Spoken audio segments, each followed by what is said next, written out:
E aí, galerinha do bem, como é que vocês estão? Espero que estejam bem. Aqui quem fala é a professora enfermeira Juliana Gueno e hoje nós vamos falar sobre fisiologia do envelhecimento. Vem comigo, vamos lá. Só para te entender o que é fisiologia. Fisiologia é o que é o normal, o que é o esperado do organismo. Belezinha? Então vamos lá. Antes de a gente começar a aula, eu quero que tu te pergunte algumas questões que eu vou te passar aqui. Primeiro, eu quero que tu pense um pouco sobre o que significa velhice para ti, tá? Eu quero que tu avalie o que significa velho e idoso. Qual é a diferença dessas duas palavras, tá? Depois, eu quero que tu pare para pensar o que é o envelhecimento. O que significa envelhecer? Isso nós vamos ver ao longo dessa aula, mas eu quero que tu já vá pensando para ti o que significa o envelhecimento. Outra coisa, como é que eu vou envelhecer? Eu quero que tu te pergunte como é que tu vai envelhecer. Tu já parou para pensar como é que vai ser o processo do teu envelhecimento? Como é que é a tua qualidade de vida hoje? Porque o teu processo de envelhecimento está muito associado à tua qualidade de vida hoje. Tu realiza exercícios físicos? Tu dorme adequadamente? Tu te alimenta adequadamente? Como é que é a tua qualidade de vida? Porque o nosso envelhecimento ele vai estar muito associado à nossa qualidade de vida atual. Então, para pensar. Outra coisa, como é que tu trata o idoso?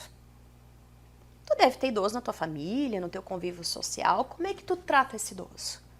E melhor, eu vou te fazer uma outra pergunta. Como é que tu quer ser tratado quando tu for um idoso? Será que a maneira que tu quer ser tratado quando tu for um idoso é a maneira que tu trata um idoso hoje? Sim, porque todos nós vamos envelhecer. Um dia nós vamos ser velhos e o tempo passa muito rápido. E tu já parou para pensar como é que as pessoas vão te tratar quando tu for um idoso? E será que tu trata adequadamente um idoso? Então, fica com essas questõezinhas aí, beleza? Vamos seguir o baile.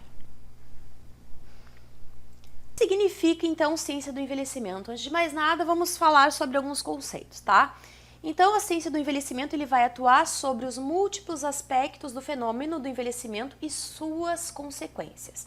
Então, ele vai se dividir em gerontologia social, que é a parte que vai abordar aspectos não orgânicos, não físicos, né? Que vai lidar com situações do meio, questões antropológicas, questões psicológicas, questões legais, questões sociais, questões ambientais, questões econômicas, éticas e políticas que esse idoso está envolvido. Então, este é a parte da ciência que vai se dedicar, então, à gerontologia social. Belezinha? E aí eu tenho a geriatria. A geriatria é o ramo da medicina, é o ramo da área da saúde, que ele vai se dedicar aos aspectos físicos, orgânicos, ou seja, os aspectos curativos e preventivos da atenção à saúde ao idoso. Então, a geriatria, ela cuida da parte física, da parte orgânica, tá? A gerontologia social, ela vai cuidar desse aspecto social, do meio em que ele vive, do contexto em que ele está inserido, dos aspectos legais, aspectos sociais, culturais, ambientais. E eu tenho uma outra parte, que é a gerontologia biomédica, que ela vai estudar, então, do ponto de vista celular e molecular, né? E vai enveredar pelos caminhos aí do estudo populacional e de prevenção de doenças associadas, belezinha? Então, o que é o envelhecimento, galerinha? Envelhecimento ele é um processo dinâmico, ou seja, a partir do momento que eu nasci, eu já estou envelhecendo, nós estamos envelhecendo neste momento, né? E ele é progressivo, eu não consigo retroceder, eu consigo no máximo retardar um pouco, que vai acontecendo com o passar do tempo, no qual vai acontecendo modificações funcionais. Essas modificações funcionais elas estão associadas com a minha capacidade de exercer a minha atividade da vida diária. A partir do momento que eu perco essa minha capacidade de realizar minhas atividades da vida diária, então eu estou sofrendo com o envelhecimento. Então ele vai modificar essas questões funcionais, funções bioquímicas cerebrais, funções psicológicas que vão determinar o declínio ou a capacidade de adaptação do indivíduo. Lembrando, quanto maior a minha capacidade de adaptação, maior a minha chance de sobreviver. A partir do momento que eu vou perdendo essa capacidade de adaptação, isso vai incorrer em doenças, disfuncionalidade, distúrbios, entre outros que a gente vai ver ao longo da aula, tá? Então, na perspectiva do desenvolvimento do curso da vida, o envelhecimento humano ele é um processo contínuo ao longo do tempo, caracterizado pela inter-relação entre ganhos e perdas, ou seja, entre crescimento e declínio, né? Que vai incorrer diretamente na minha capacidade adaptativa. Como eu te falei no slide anterior, quanto maior a minha capacidade de adaptação, maior a minha chance de sobreviver.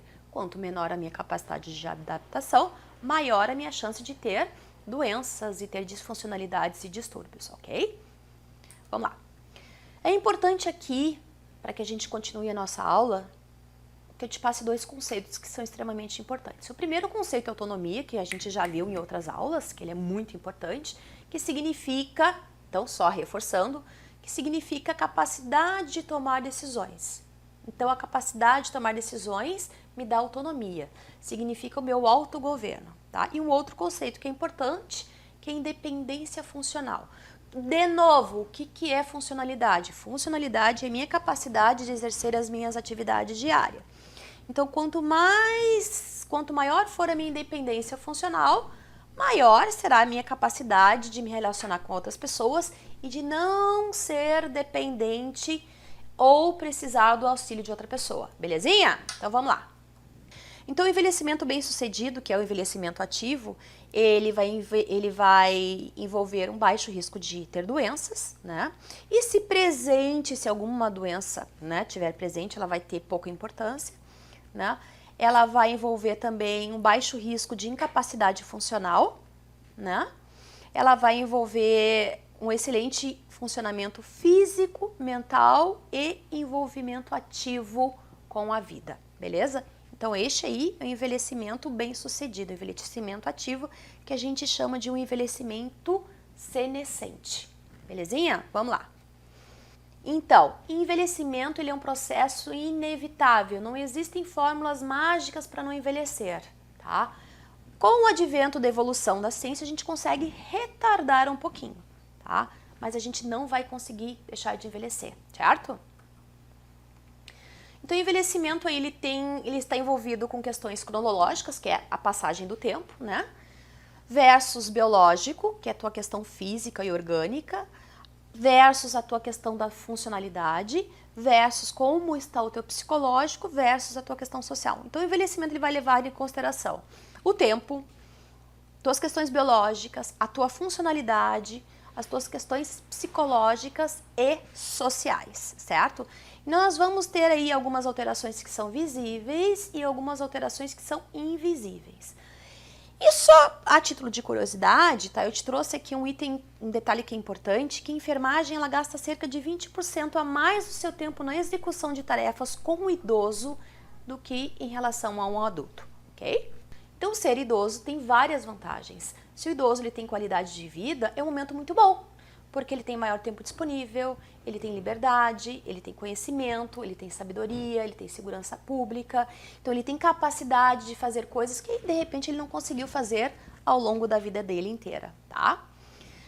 Então, a pessoa idosa, vamos conceituar o que significa a pessoa idosa. A pessoa idosa ele é um indivíduo que resulta do processo de envelhecimento, né? Nos países desenvolvidos, o idoso ele é considerado acima de 65 anos e em outros países acima de 60 anos. Então, nós temos aí o idoso jovem, né, que é entre 60 e 69 anos, tá? E nós temos aí o idoso mais idoso, né, que é o oldest, não sei se é assim que se fala, que são aqueles que fazem parte da velhice avançada, que são os que têm mais de 80 anos e é o grupo que mais cresce atualmente, certo? E aqui, galerinha, eu trouxe para vocês uma pirâmide invertida, tá? Que mostra a quantidade de pessoas com mais de 80 anos. Então, tu olha lá em 1980 e qual é a minha perspectiva para 2050. Então, lá em 1980, a população com mais de 80 anos era bem pequenininha. Em 2050, olha a quantidade de pessoas que terão mais de 80 anos de idade. Bem expressivo, um pouco mais mulheres do que homens. Certo, galerinha? O restante a gente vê então na próxima aula para não ficar muito extenso. Aguardo vocês. Beijão, até lá. Tchau, tchau.